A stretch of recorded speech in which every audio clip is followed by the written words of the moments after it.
25. Which interventions can the nurse use to help eliminate the need for restraints? So, alin yung mga pwede mong gawin para ma-eliminate mo yung paggamit ng restraints sa mga patient? Kasi naman, di ba, minsan nakakaawa din naman, naka-restrain yung pasyente. So what can you do para maiwasan na yan? The answer here is letter A.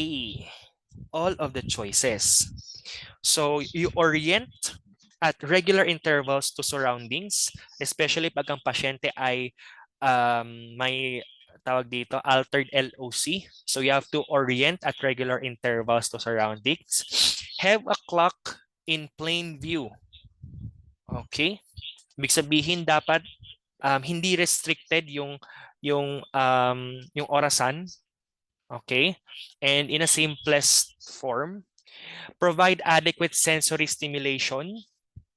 Okay, remember, you have to stimulate the senses of your patient para hindi siya maging restless. Void on a regular schedule. So if you need to assist the patient, assist nyo siya going to the CR, ambulate on regular schedule for proper circulation.